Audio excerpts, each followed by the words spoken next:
Pak Daniel. Kami akan ke Dr. Nabil terlebih dahulu. Silakan Dr. Nabil sampaikan pertanyaannya. Ya, terima kasih. Eh, yang mau saya tanyakan,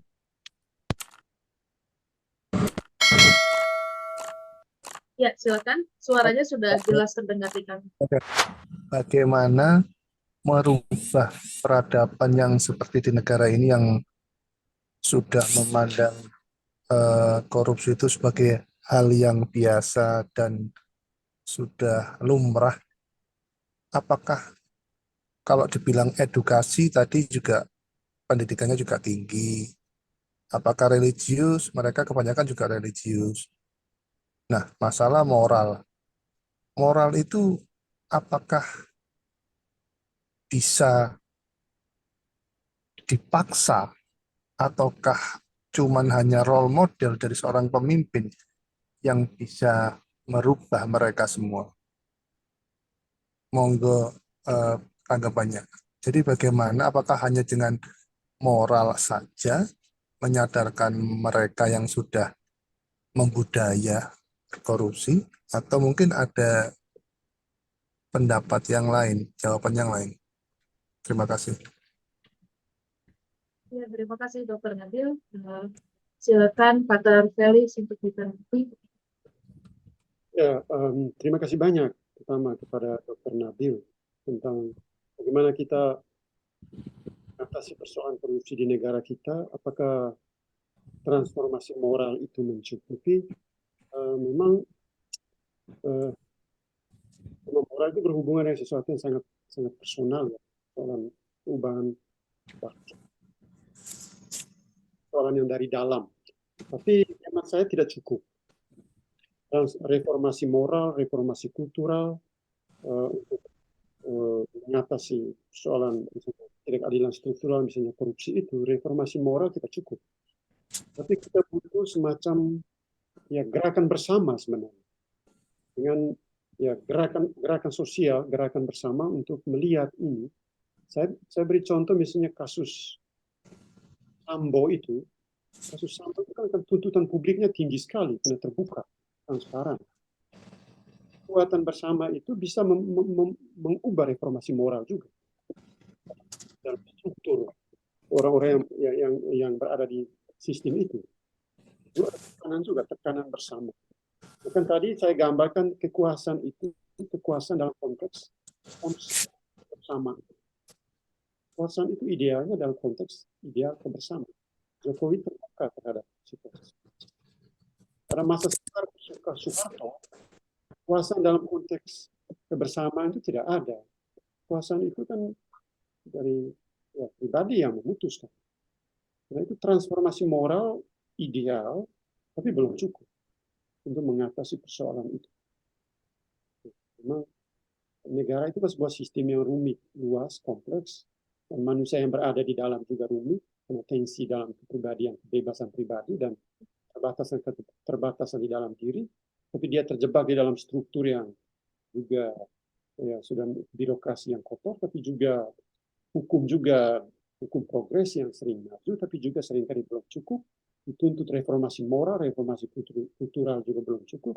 Mungkin yang lebih besar lagi, Hannah Arendt bilang tekanan itu ada pada gerakan sosial.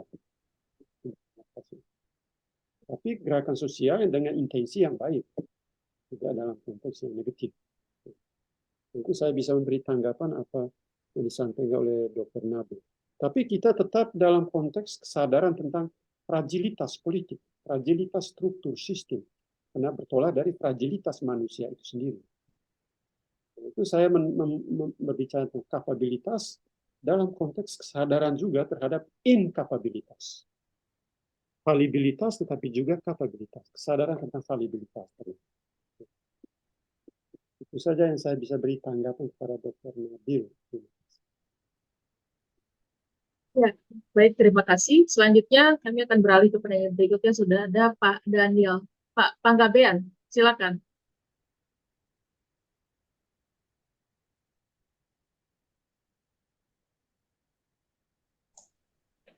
Terima kasih Mbak Minci buat kesempatannya. Terima kasih Fadil untuk boleh bertanya di forum ini. tadi kalau kita baca judulnya bahwa ada peningkatan kapabilitas untuk human development. Nah, pertanyaan saya tadi dikatakan bahwa ada human trafficking dan sebagainya, kemudian ada perbudakan modern. Yang saya lihat bahwa salah satu capability itu adalah kesetaraan. Namun ini analisis saya. Ketika kita disuguhkan pertandingan bola dan kita melihat bahwa ternyata pemain-pemain bola itu tanda kutip diperjualbelikan, ditransfer sekian triliun dan sebagainya. Ya menurut saya itu kan bagi sisi kapitalis kan itu adalah orang-orang yang bisa menghasilkan duit di dalam dunia olahraga. Tapi dari sisi ini kan manusia yang diperdagangkan ini. Ya sebagai sumber daya yang bisa menghasilkan, meng-create uang bagi satu institusi sepak bola, organisasi sepak bola, bisnis sepak bola, dan mereka diperjualkan dan mereka bangga diperjualkan begitu.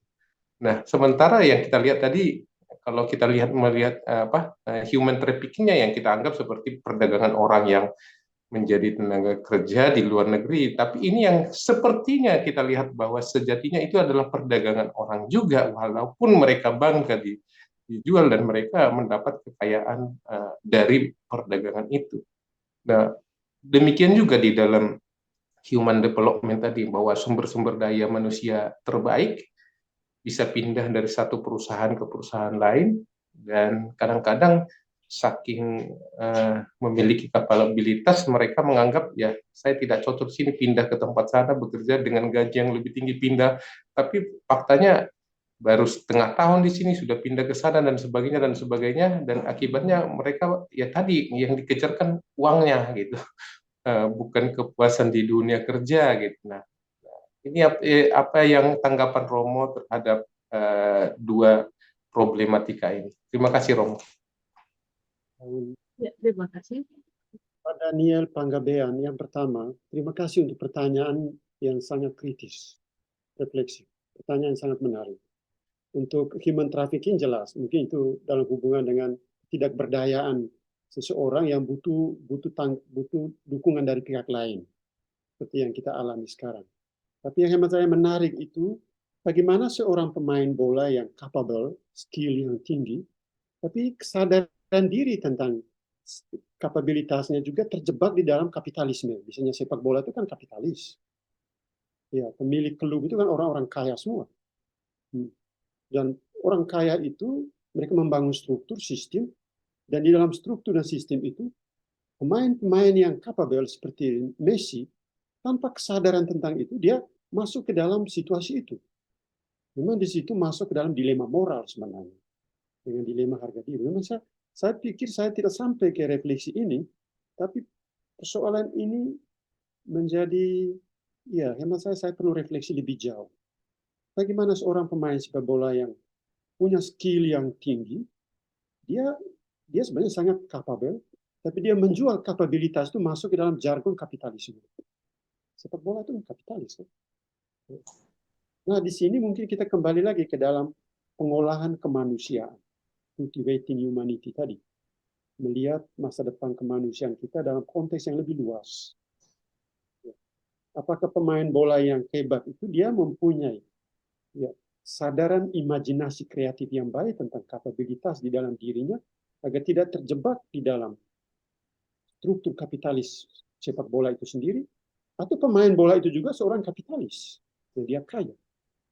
Nah, maka tadi saya sentil aspek cultivating humanity, penting. Pengolahan kemanusiaan, baik di dalam diri pemain, maupun di dalam kapitalis yang memiliki klub. Cuma itu artinya di sini kita tidak sampai pada suatu sintesis sebagai titik akhir. Itu karena kemanusiaan kita kan di sana selalu ada tensi antara kebebasan dan keterbatasan, ya diri dan yang lain, sistem dan individu. Nah, di situ kita butuh terus-menerus pengolahan kemanusiaan, cultivating humanity.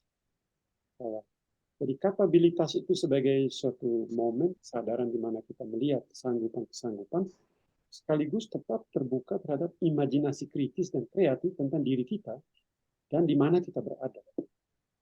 Dan itu menarik ini pertanyaan refleksi dari Pak Daniel Panggabean ini tentang kesetaraan, kapitalisme, dan kapabilitas pemain yang menjual dirinya dengan harga yang mahal dalam sistem kapitalis, tapi bisa juga pemain itu juga menjadi kapitalis baru.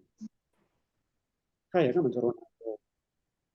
Nah, itu pengolahan kemanusiaan itu menjadi taruhan dengan kesadaran moral yang baik.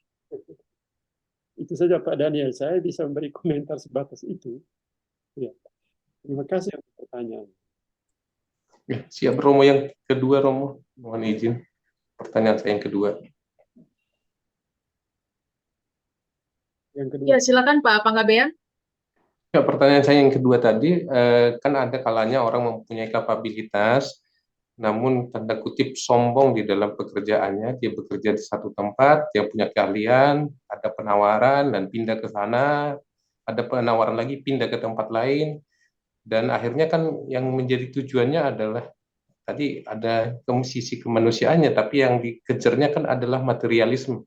Ada yang pindah dari Google ke Meta, dari Meta sebentar pindah ke perusahaan mana, karena di sana gajinya menggiurkan, ada dari perusahaan A ke perusahaan B, seperti itu Romo. Nah, bagaimana dengan kondisi manusia yang seperti itu, apakah dia sedang merendahkan kemanusiaannya sekalipun dia sudah punya kapabilitas, atau memang orientasinya kepada materialisme? Kadang-kadang tidak nyaman di tempat kerja, sudah pindah ke tempat yang lain, akibat dari globalisme ini. Terima kasih, Romo. ya, terima kasih Pak Daniel. Berarti di sini ada kaitan dengan apa yang saya singgung tadi, pengolahan kemanusiaan itu poin pertama tadi. Cakapan untuk melakukan ujian kritis terhadap diri sendiri, terhadap tradisi hidup pribadi, terhadap kebiasaan-kebiasaan di dalam diri. Itu cakapan ujian kritis terhadap diri yang tidak ada. Atau mungkin kualitas pengolahan kesadaran diri, kualitas pengolahan itu imajinasi kreatif terhadap diri sendiri itu belum sampai ke tahap itu. Makanya dia membiarkan diri terus ke sana kemari.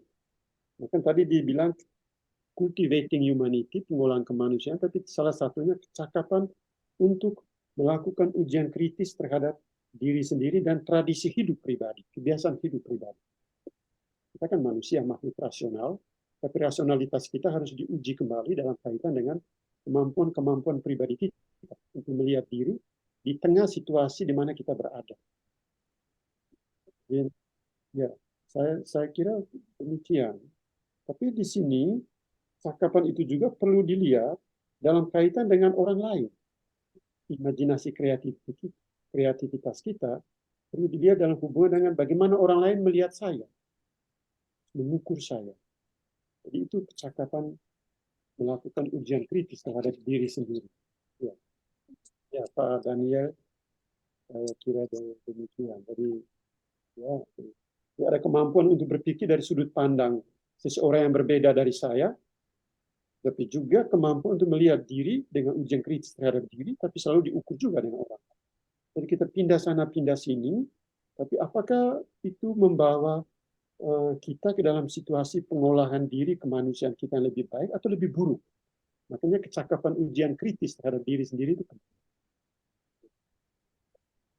Itu bagian dari kapabilitas juga. Terima kasih. Romo. Baik, terima kasih Pak Panggabean dan terima kasih Pak Felix. Selanjutnya tadi saya sempat melihat ada Bapak Apolinaris yang sempat raise hand. Apakah jadi bertanya agar kami persilakan Bapak Apolinaris?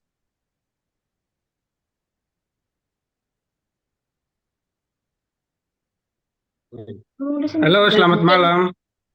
Ya, mungkin kami skip dulu ya, dan kami akan beralih ke Bapak Hieronima. Ya, silakan. Ya, belum pindah. Mohon maaf, saya pindah-pindah. Oh, baik. Ya, silakan Pak. Saya pindah HP-nya. Ya, silakan Pak Hieronima disampaikan pertanyaannya. Ya, selamat malam. Pak Felix. Ini dengan Pak Polimeo, rekan Esma dulu. Ingat ya, ingat baik. Saya terpaksa ganti HP karena HP saya agak error, sinyalnya kurang ini. Silakan, Pak Poli. Jadi baik Bapak, saya simak materinya. Memang dalam piramida pembangunan kita ada 3 peran: pemerintahan, civil society, dan dunia usaha yang melaksanakan berbagai struktur, baik untuk civil society dengan struktur budaya, dunia usaha dan struktur ekonomi, dan pemerintah dengan bagaimana menjalankan struktur politik. Masing-masing struktur ini terdapat ketegangan-ketegangan hidup, bagaimana dia harus menjalani vitalitas kehidupan dengan bagaimana mereka mempertahankan bentuk-bentuk yang mungkin bentuk-bentuk itu terlalu cenderung untuk mengandalkan konsumsi komoditas. Padahal kebutuhan kita makin hari makin bertambah, tetapi yang menjadi persoalan kita, mengapa banyak terjadi ketimpangan-ketimpangan dalam hal struktur adalah contoh di tingkat masyarakat, budaya kita adalah budaya gengsi. Banyak hasil kajian yang kita lakukan itu, akar persoalan kemiskinan, ketimpangan itu adalah karena gengsi. Gengsi itu merambah juga sampai ke tingkat pemerintah di struktur politik maupun struktur ekonomi. Bagaimana budaya-budaya negatif atau komunitas harus bentuk-bentuk itu kita bisa robah, kita membutuhkan dialog. Karena tanpa dialog, masyarakat dalam kehidupan bersama tidak akan menyadari bahwa mereka mengalami ada persoalan-persoalan, ketimpangan-ketimpangan yang perlu kita membangun kesepakatan konsensus untuk merubah bentuk-bentuk yang ya termasuk ada istiadat, tradisi yang memang membuat orang harus mempertahankan gengsi gitu. Saya buat pesta karena gengsi. Saya membawa sesuatu hanya karena gengsi gitu.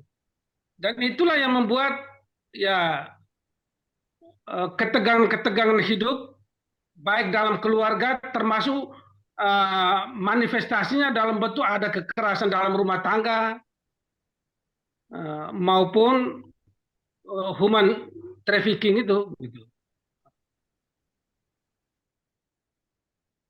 Saya rasa mungkin peran yang paling pemerintah harus menjalankan fungsinya sebagai fasilitator dan regulator itu.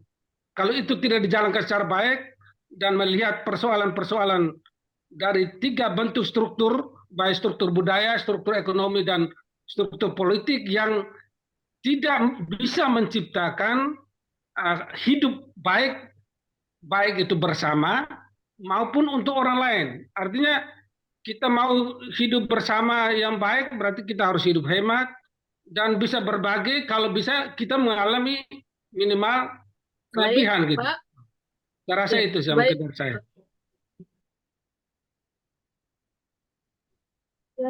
Silakan Pak Gat. Baik, Apollinarius, terima kasih untuk komentar, tapi sekaligus juga pertanyaan tentang 3 sistem tadi, politik yaitu pemerintah, budaya, civil society, dan ekonomi yaitu dunia usaha. Ketegangan yang terjadi di dalam 3 sistem struktur itu, memang tadi dalam saya menyoroti aspek bahwa aspek ekonomi misalnya, baik ekonomi, politik, dan budaya, yang terjadi di sana orang mengejar kesejahteraan hidup dengan penekanan pada income. atau melihat aspek komoditas dengan tujuan utamanya pada profit, mengejar profit. Itu gengsi kan dalam dunia ekonomi, politik, kultur juga orang mengukur gengsi dengan income, profit, komoditas. Itu sekarang lagi itu kan bahaya, itu dampak dari apa yang disebut materialisme. Materialisasi hidup. Politik dimaterialisasi, ya, budaya juga dimaterialisasi, ekonomi juga itu sudah jelas. Materialisme itu bahaya dari materialisme seperti yang ditawarkan oleh Marx, mengejar profit, keuntungan-keuntungan. Karena itu pendekatan kapabilitas tidak hanya melihat kepentingan politik, budaya, ekonomi dari perspektif itu, uang semata-mata, income, tapi melihat dari perspektif kualitas hidup, pengolahan kemanusiaan kita. Ya. Dan itu tadi asumsi saya itu, asumsi dasar itu standar untuk hidup adalah kehidupan itu sendiri, bukan income, profit, tapi kehidupan. Tapi kehidupan ini yang harus diolah terus. Tapi kita terjebak. Mungkin di sini terjadi karena kelemahan imajinasi naratif yang baik atau imajinasi kreatif yang hanya terjebak di dalam materialisme itu. Tapi kalau kita mempunyai dasar ya pengolahan kemanusiaan yang baik, entah itu politik, budaya, atau ekonomi, semua harus berorientasi kepada peningkatan kualitas kemanusiaan. Standar untuk hidup adalah kehidupan, bukan misalnya angka, harga, profit, income, dan lain-lain. Itu kan bahaya dari kapitalisme. Kita sekarang kan sedang dikuasai oleh spirit kapitalisme. Politik juga kapitalis. Budaya juga seringkali kapitalis. Apalagi ekonomi yang Marx bicarakan tentang ya perjuangan kelas, perjuangan orang itu harus dikuasai oleh suatu sistem yang besar. Nah, di situ kegagalan kemanusiaan kita sedang terjadi. Karena itu saya pikir baik politik, budaya, ekonomi butuh discernment. Discernment politik, discernment peradaban, dan discernment cara-cara kita membangun dunia usaha. Dengan pendasarannya pada pengolahan kemanusiaan yang baik. Artinya seperti itu, teman Apollinarius. Tapi bahwa semuanya tetap terbuka terhadap kerapuhan, fragilitas, kapabilitas, dan inkapabilitas itu dua tegangan yang selalu tarik-menarik di dalam hidup kita. Demikian, terima kasih. Baik, terima kasih. Kami beralih ke kolom chat ya. Sudah ada pertanyaan yang masuk di sini, sudah dituliskan oleh Bapak atau Ibu Tisnawati. Mungkin Ibu Tisnawati. Kami akan mempersilakan Ibu Tisnawati untuk menyampaikan langsung pertanyaannya kepada Pater. Silakan Ibu Tisnawati.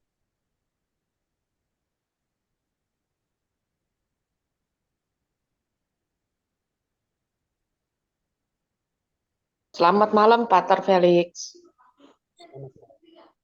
Halo. Selamat malam, Ibu. Ya, selamat malam. Pater, di beberapa negara itu kalau koruptor itu biasa dihukum mati ya, Pater. Saya ingin mengetahui pendapat Pater, bagaimana dengan hukuman mati itu? Apakah itu juga tidak melanggar hak asasi manusia ya pada koruptor itu? Padahal tindakan dia juga melanggar hak asasi. Begitu, terima kasih, Pater. Baik, Ibu Tisnawati Simowibowo, terima kasih. Ya, itu memang dilema hukum, dilema moral, dan juga dilema etika dalam kaitan dengan hukuman dan koruptor. Apakah seorang koruptor misalnya mengkorupsikan uang begitu besar, uang itu ada hubungan dengan kesejahteraan banyak orang, berarti dia melanggar HAM. Dan dia harus dihukum mati. Sekarang kan hak untuk hidup itu setiap orang tidak punya hak untuk mencabut nyawa.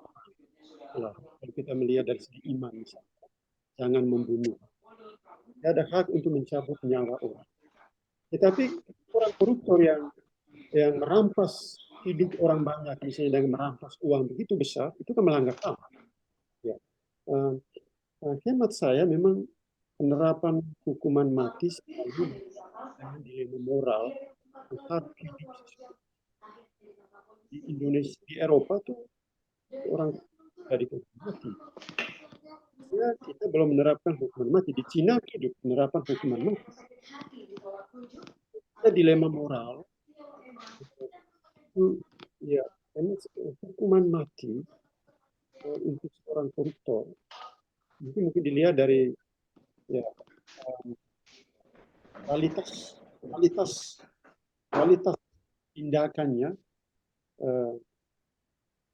tindakannya, seberapa besar itu kan standar hukum, tapi juga standar etika juga yang harus menilai. Saya secara pribadi tidak setuju dengan hukum. Tapi hukuman yang ideal itu hukuman seumur hidup. Termasuk terhadap pembunuh juga. Pembunuh yang membunuh orang, dia mencabut nyawa orang, mesti dilihat juga dari konteks, situasi, psikologi, relasi-relasi yang lain yang menyebabkan dia membunuh. Hukuman mati saya tidak setuju. Hukuman mati itu jalan pintas. Aku tidak tahu jalan pintas atau jalan di mana tergantung dari pertimbangan moral dengan tuntutan kewajiban etik terhadap nilai hidup yang ada di dalam suatu kebudayaan, bangsa, dalam suatu negara misalnya. Ini bisa diterbuka terhadap diskusi misalnya terhadap bagaimana para moralis menilai. Saya kira kita terbuka terhadap para moralis, para teolog menilai tentang hal ini. Kalau saya dari perspektif filsafat dan aspek kemanusiaan, saya sendiri tidak menerima hukuman mati. Hukuman seumur hidup bisa. Tapi mungkin ini terbuka terhadap forum Ibu Melissa tentang bagaimana seorang yang membunuh orang lain atau koruptor, dia juga harus dibunuh. Hanya di situ kita ya pertimbangan kewajiban etik dan tuntutan moral hak hidup orang. Ya, itu. Dari saya dari perspektif imam hukuman mati itu ya, bisa dipertimbangkan. Begitu Ibu Isnawati ya. Terima kasih atas penjelasannya, Pater Felix. Terima kasih Ibu, selamat malam. Selamat malam. Ya, baik, terima kasih. Selanjutnya sudah ada juga bertanya melalui kolom chat. Di sini ada Bapak Pio Hayon. Kami persilakan untuk menyampaikannya secara langsung. Bapak Pio Hayon. Oke, terima kasih, Pater. Selamat malam. Baik, saya senang sekali dengan presentasi itu. Dan saya coba melihat ini, pendapat Pater dan mungkin juga kita yang lain tentang korupsi yang terjadi secara struktural birokrasi gitu ya, di negara kita yang punya hubungan dengan human development. Secara struktural birokrasi itu mereka yang menciptakan hukum, baik secara administratif atau juga hukum legal gitu ya. Tapi tetap saja terjadi korupsi. Nah, pertanyaan saya dalam hubungan dengan human development tadi, apakah mereka yang korupsi dalam birokrasi ini pertanyaan agak sedikit lucu nih. Apakah proses development-nya itu sudah berhenti atau masih terus berlanjut? Jika berhenti, apakah mereka itu masih layak disebut manusia? Gitu? Karena human development-nya itu berhenti. Atau jika masih berlanjut, maka apakah proses human development-nya itu pada tataran kapabilitas tadi, apa yang mengalami masalah selain moral dalam konteks kapabilitas tadi? Terima kasih. Baik, Bruder Pio, terima kasih. Memang itu benar, sangat menarik bahwa orang yang terjebak di dalam sistem struktur, misalnya dia melakukan korupsi struktural, karena itu reformasi struktural harus diikuti dengan misalnya reformasi hukum. Tapi itu tidak cukup. Reformasi hukum perlu juga ada reformasi moral, misalnya secara pribadi. Tapi itu juga tidak cukup. Reformasi moral harus dikaitkan juga misalnya reformasi kultural.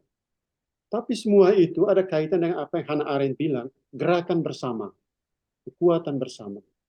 Untuk melihat hal-hal yang terjadi secara birokratis tadi. Gerakan bersama. Saya teringat itu Mahfud MD, dia bilang, ya, mafia birokrasi bisa itu suatu mafia yang besar di negara kita, semacam jaringan-jaringan yang sudah ya sangat itu, dan membuat orang-orang yang berada di birokrasi itu buta terhadap dirinya sendiri karena sistemnya sudah membentuk dia buta terhadap diri. Karena itu reformasi moral harus diikuti dengan reformasi kultural, tapi juga perlu ada gerakan bersama untuk menilai itu. Ya. Dan tapi di situ human kapabilitas manusia justru dilihat bukan lagi kapabilitas dalam arti personal, tapi kapabilitas kolektif. Kapabilitas kolektif. Mungkin itu kapabilitas kolektif untuk dibuat untuk menandingi inkapabilitas kolektif. Itu orang yang terjerat dalam sistem dan dia korupsi di dalam sistem. Itu kan kerapuhan sebuah sistem. Kerapuhan sebuah sistem yang besar hanya bisa dihadapi dengan kapabilitas kolektif dalam sistem itu secara besar. Itu baik dalam transformasi moral, kultural, politik, tapi juga kerohanian sebenarnya. Sebenarnya kegagalan dalam politik kita itu kehilangan aspek spiritualitas rohani. Karena kita negara beragama.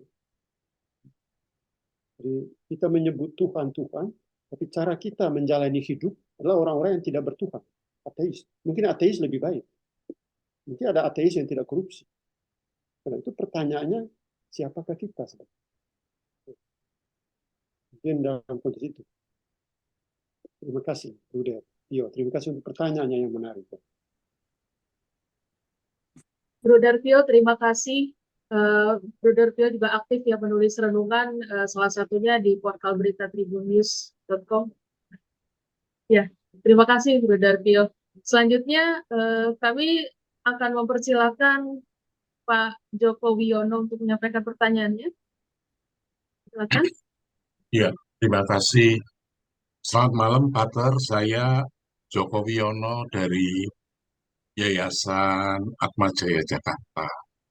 Selamat malam Pak Joko, terima kasih. Ya, saya tertarik dengan paparan Pater tadi menyangkut pengembangan manusia dan kapabilitas manusia. Lalu Pater tadi juga mengelaborasi mengenai dimensi kapabilitas, ada 6 poin ya, tapi kalau saya pilih salah satu saja dari 6 poin itu yang terkait dengan pertanyaan terakhir, kaitannya dengan korupsi, itu juga terkait dengan elaborasi faktor tentang kekuasaan, supaya jangan bukan milik individu, harus ditempatkan dalam ruang kebersamaan, bukan ruang individu atau keluarga. Ya, itu kan kalau korupsi kan kaitannya dengan individu dan kepentingan kelompok atau keluarga, dan juga bukan dominasi. Tetapi de facto kan masih terjadi, sampai saya juga ikut prihatin dan shock ketika teman yang saya kenal baik terjerat kasus BTS. Beliau juga alumni Atmajaya Jakarta, sehingga ketika kami sejak tahun 2020 menerapkan nilai-nilai KUPP, yaitu Estiani, unggul, profesional, dan peduli. Kalau internal kita bicara, apa cukup dengan itu? Artinya nilai-nilai itu diperkenalkan ketika seseorang ada di perguruan tinggi. Apakah tidak sebaiknya nilai-nilai semacam itu dimulai dari tingkat PAUD, TK, SD, SMP berkelanjutan begitu, Pater.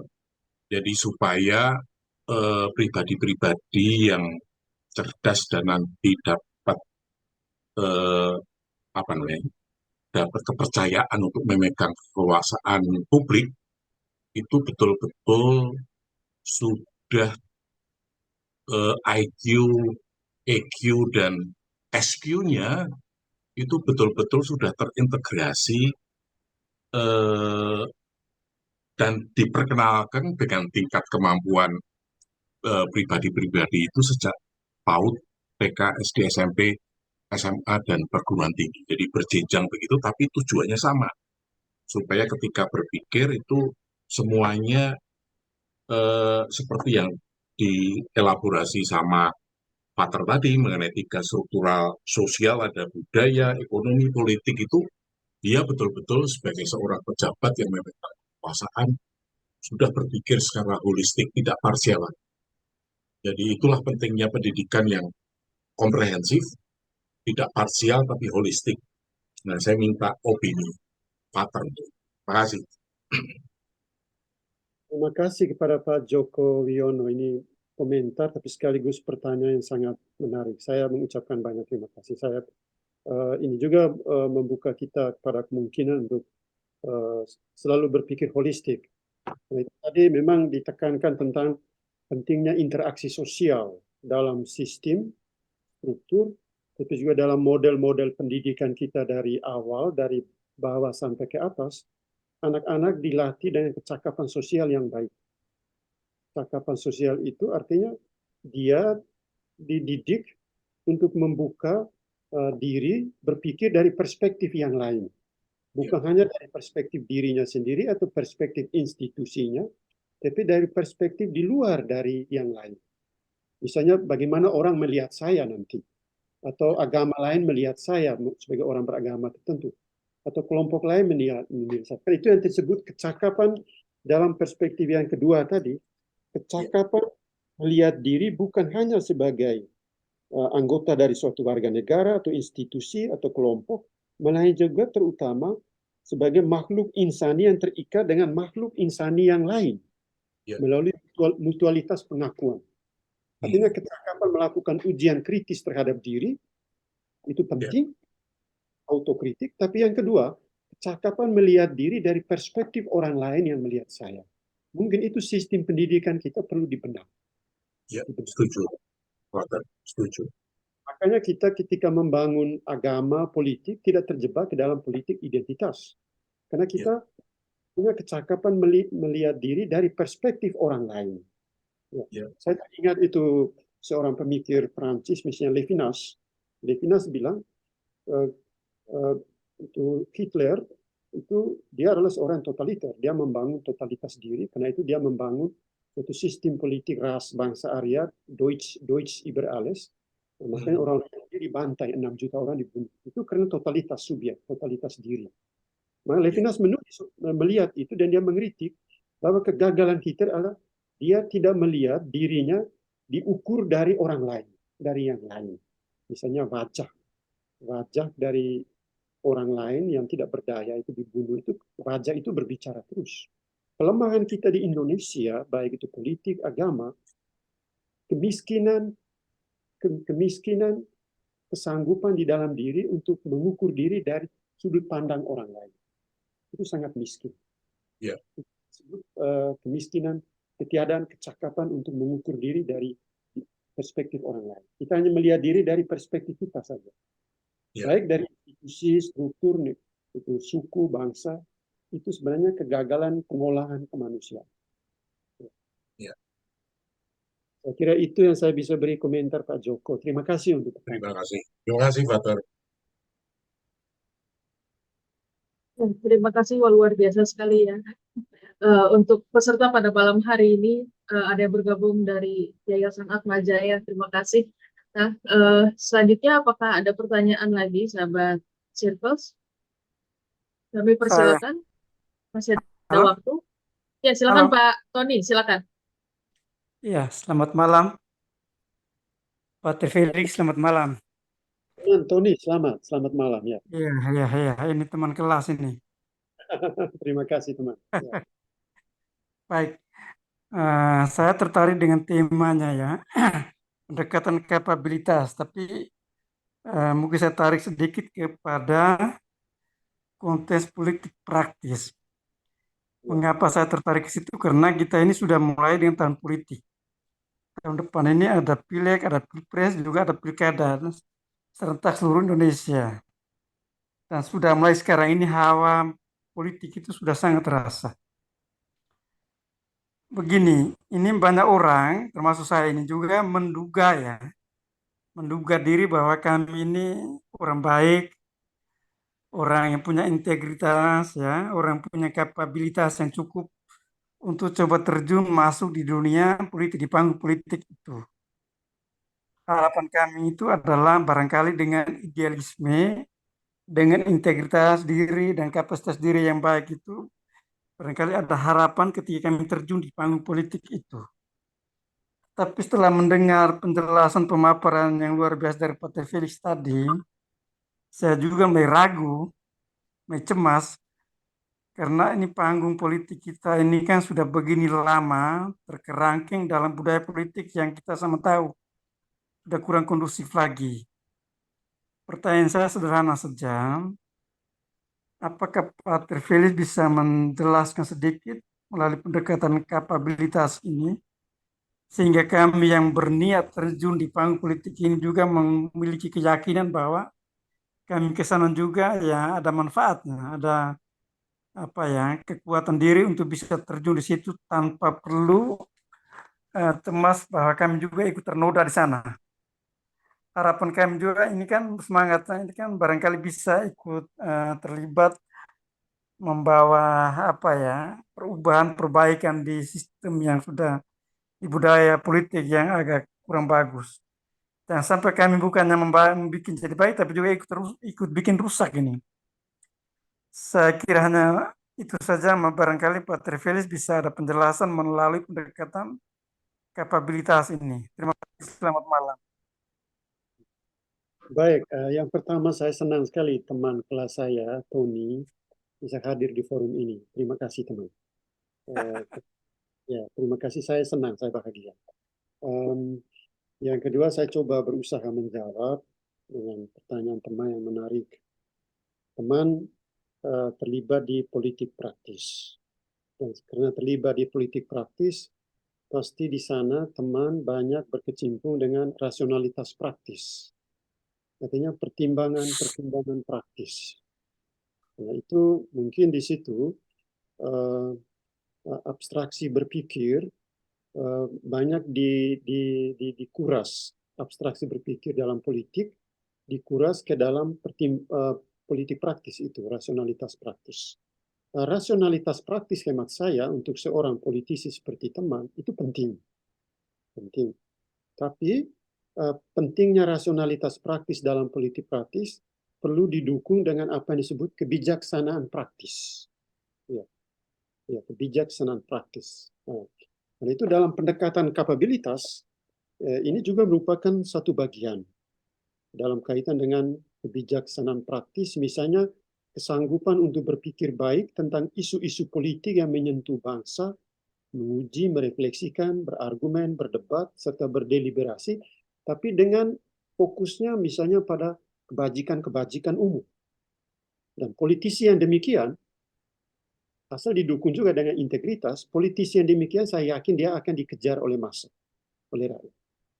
Yang kedua, dalam kebijaksanaan praktis perlu juga misalnya kesanggupan untuk mengakui sesama warga sebagai orang yang memiliki hak-hak yang setara, meskipun mereka berbeda ras, agama, gender, jenis, atau memperbaiki mereka dengan respek, memperhatikan dengan respek, bukan memperalat misalnya atau memanipulasi misalnya.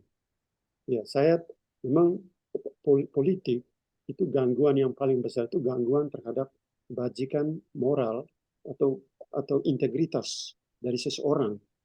Dan itu saya pikir perlu juga ada kesanggupan misalnya terlibat menjaga kehidupan, membela hak hidup orang, atau dimanapun ia datang. Atau kesanggupan untuk berimajinasi secara baik tentang kekayaan dan kompleksitas isu yang menyentuh sejarah kehidupan manusia. Misalnya berpikir tentang anak-anak, kaum remaja, relasi keluarga, kaum lemah yang sakti dan berdaya, atau kapasitas untuk menyampaikan kritik dengan data-data yang akurat, objektif, misalnya kepada lawan politik, pada lawan ya dari partai yang lain, juga adanya kapasitas misalnya berpikir tentang kebaikan negara sebagai suatu keseluruhan dalam konteks usaha yang diperjuangkan. Seorang politisi praktis, tapi kalau dia menjaga prinsip-prinsip kebajikan praktis yang berkaitan dengan keadilan, kebaikan bersama, saya yakin dia menjadi kejaran dari orang, nilai jualnya tinggi. Seorang politisi praktis. Karena itu saya pikir teman Tony dulu kita belajar di Sahabat, politik praktis harus dibarengi dengan kebajikan praktis, kebijaksanaan praktis. Dan untuk itu saya tidak ragu dengan perjuangan teman Tony misalnya di Partai Golkar yang teman sedang berjuang itu, dan kalau punya integritas dalam kebajikan praktis, tidak usah cemas bahwa orang tidak akan memberi perhatian, tapi pasti orang akan mengejar politisi yang demikian. Saya memberi komentar begitu, teman. Terima kasih. Mantap, terima kasih, Pater. Terima kasih, teman. Ya baik, terima kasih. Selanjutnya ada Kak Charles. Silakan Kak Charles. Selamat malam, Pater. Terima kasih atas kesempatan yang diberikan. Sebelumnya, perkenalkan saya mengucapkan terima kasih. Dan sebetulnya Pater Felix dan Pater Pascalina ini mantan dosen saya waktu di STFK. Kalau Felix Bagi adalah dosen filsafat ketuhanan, sedangkan Pascal di sini adalah dosen moral pribadi. Terima kasih Pater, karena yang Pater saya bisa. Terima kasih. Ya baik Pater, pertanyaan saya sebetulnya mudah saja. Kalau kita berbicara filsafat, pasti kita selalu berbicara tentang waktu. Dan waktu kita sekarang, kita tidak bisa mengelakkan lagi mengenai kecerdasan AI, begitulah. Mengenai materi yang dipaparkan oleh Pater tadi, menurut hemat saya, memang sangat menarik. Kita ditantang untuk berpikir kritis secara rasional dan dari perspektif moral, atau dalam bahasanya filsafat Immanuel Kant, imperatif moral, kategori imperatif yang sedang kita terjadi, problematika banyak yang terjadi di politik, budaya, dan AI, kecerdasan AI. Bahkan kecerdasan AI sampai sekarang boleh dikatakan dalam tanda kutip, orang bisa mengartikan bahwa Tuhan AI. Karena orang banyak yang melari diri kepada kerohanian AI. Misalnya, waktu masa sebelum-sebelumnya, kalau orang mengalami situasi goncangan batin, selalu menghampiri ke pihak-pihak agama dengan memberi motivasi atau hal-hal tertentu begitu. Tetapi dengan kecerdasan AI sekarang, sekali klik muncul apa yang dibutuhkan manusia selalu ada. Bukan hanya itu, tingkat kecerdasan AI bahkan melebihi kepintaran manusia. Pada satu sisi juga, AI, kecerdasan AI lebih kreatif ketimbang manusia. Dia dapat membuat puisi, novel, dan lain-lain. AI juga tidak merasa sakit, lelah seperti yang manusia alami. Jadi pertanyaan saya singkat saja, Pater. Apakah kapitalisme itu yang hadir lewat kecerdasan AI dengan bersaing pada kapabilitas manusia itu sendiri, di mana peran manusia diambil oleh kecerdasan AI? Misalnya kita ambil contoh, di perusahaan-perusahaan Jepang, banyak pegawai atau tempat-tempat tertentu diambil alih oleh robot. Jadi pertanyaan saya, apakah kapitalisme itu penting hadir dibarengi dengan manusia? Dan pada satu sisi juga, hadirnya kapitalisme itu juga sangat membantu perekonomian. Kan kita lihat perekonomian Cina, meskipun dia memahami ideologi lain, tetapi dia menerapkan pasar liberal, di mana terjadi persaingan pasar. Dengan kecerdasan itu, persaingan antara Amerika dan Cina sampai sekarang tetap berlanjut. Mungkin saya minta tanggapan Pater. Terima kasih. Saya kembalikan. Baik, Charles, terima kasih dan selamat bertemu.